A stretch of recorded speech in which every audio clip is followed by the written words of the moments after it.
भगवद गीता यथारूप पृष्ठभूमि।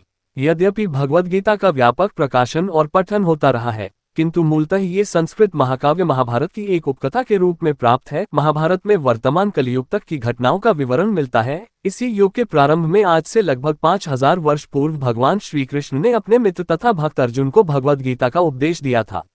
उनकी यह वार्ता, जो मानव इतिहास की सबसे महान दार्शनिक तथा धार्मिक वार्ताओं में से एक है, उस महायुद्ध के शुभारंभ के पूर्व हुई, जो धृतराष्ट्र के 100 पुत्रों तथा उनके चचेरे भाई पांडवों के मध्य होने वाला भ्रातृघातक संघर्ष था। धृतराष्ट्र तथा पांडु भाई भाई थे, जिनका जन्म कुरुवंश में हुआ था और वे राजा भरत के वंशज थे, जिनके नाम पर ही महाभारत नाम पड़ा। चूंकि बड़ा भाई धृतराष्ट्र जन्म से अंधा था, अतएव राजसिंहासन उसे न मिलकर छोटे भाई पांडु को मिला। तथापि धृतराष्ट्र के पुत्र, विशेषतः सबसे बड़ा पुत्र दुर्योधन, पांडवों से घृणा और ईर्ष्या करता था। अंधा तथा दुर्भाहृदय धृतराष्ट्र पांडु पुत्रों के स्थान पर अपने पुत्रों को राज्य का उत्तराधिकारी बनाना चाहता था। इस तरह धृतराष्ट्र की सहमति से दुर्योधन ने पांडु के युवा पुत्रों की हत्या करने का षड्यंत्र रचा। पांचों पांडव अपने चाचा विदुर तथा अपने ममेरे भाई भगवान कृष्ण के संरक्षण में रहने के कारण अनेक प्राणघातक आक्रमणों के बाद भी अपने प्राणों को सुरक्षित रख पाए।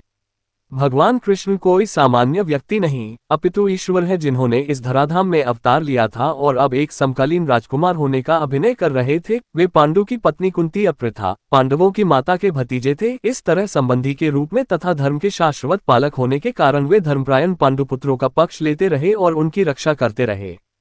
किंतु अंततः चतुर दुर्योधन ने पांडवों को जुआ खेलने के लिए ललकारा। उस निर्णायक स्पर्धा में दुर्योधन तथा उसके भाइयों ने पांडवों की सती पत्नी द्रौपदी पर अधिकार प्राप्त कर लिया और फिर उसे राजाओं तथा राजकुमारों की सभा के मध्य निर्वस्त्र करने का प्रयास किया। कृष्ण के दिव्य हस्तक्षेप से उसकी रक्षा हो सकी। उस द्यूतक्रीड़ा में छल के प्रयोग के कारण पांडव हार गए तथा उन्हें अपने राज्य से वंचित होना पड़ा और 13 वर्ष तक वनवास के लिए जाना पड़ा।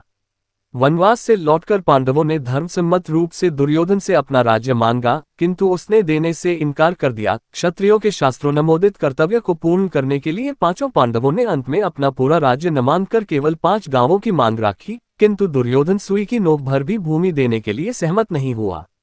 अभी तक तो पांडव सहनशील बने रहे, लेकिन अब उनके लिए युद्ध करना अवश्यंभावी हो गया। विश्वभर के राजकुमारों में से कुछ धृतराष्ट्र के पुत्रों के पक्ष में थे, तो कुछ पांडवों के पक्ष में। उस समय कृष्ण स्वयं पांडवों के संदेशवाहक बनकर शांति का संदेश लेकर धृतराष्ट्र की राजसभा में गए। जब उनकी याचना अस्वीकृत हो गई, तो युद्ध निश्चित था। अत्यंत सच्चरित्र पांचों पांडवों ने कृष्ण को पूर्ण पुरुषोत्तम भगवान के रूप में स्वीकार कर लिया था, किंतु धृतराष्ट्र के दुष्ट पुत्र उन्हें नहीं समझ पाए थे। तथापि कृष्ण ने विपक्षियों की इच्छानुसार ही युद्ध में सम्मिलित होने का प्रस्ताव रखा। ईश्वर के रूप में वे युद्ध नहीं करना चाहते थे, किंतु जो भी उनकी सेना का उपयोग करना चाहे कर सकता था। प्रतिबंध ये था कि एक ओर कृष्ण की संपूर्ण सेना होगी तथा दूसरी ओर वे स्वयं एक परामर्शदाता तथा सहायक के रूप में उपस्थित रहेंगे। राजनीति के कुशल दुर्योधन ने आतुरता से कृष्ण की सेना झपट ली, जबकि पांडवों ने कृष्ण को उतनी ही आतुरता से ग्रहण किया। इस प्रकार कृष्ण अर्जुन के सारथी बने और उन्होंने उस सुप्रसिद्ध धनुर्धर का रथ हाँकना स्वीकार किया। इस तरह हम उस बिंदु तक पहुंच जाते हैं जहां से भगवद गीता का शुभारंभ होता है। दोनों ओर से सेनाएं युद्ध के लिए तैयार खड़ी हैं और धृतराष्ट्र अपने सचिव संजय से पूछ रहा है कि उन सेनाओं ने क्या किया। इस तरह सारी पृष्ठभूमि तैयार है। आवश्यकता है केवल इस अनुवाद तथा भाष्य के विषय में संक्षिप्त टिप्पणी की।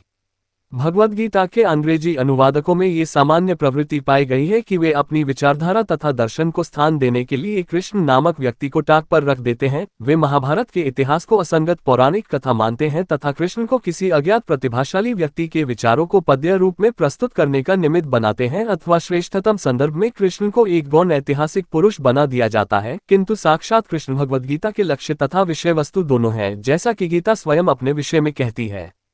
अतः यह अनुवाद तथा इसी के साथ संलग्न भाष्य पाठक को कृष्ण की ओर निर्देशित करता था, उनसे दूर नहीं ले जाता। इस दृष्टि से भगवद गीता यथारूप अनुपम है। साथ ही इसकी सबसे बड़ी विशेषता यह है कि इस तरह ये पूर्णतया ग्राह्य तथा सांगत बन जाती है। चूंकि गीता के वक्ता एवं उसी के साथ चरम लक्ष्य भी कृष्ण है, अतएव यही एकमात्र ऐसा अनुवाद है जो इस महान शास्त्र को यथार्थ रूप में प्रस्तुत करता है।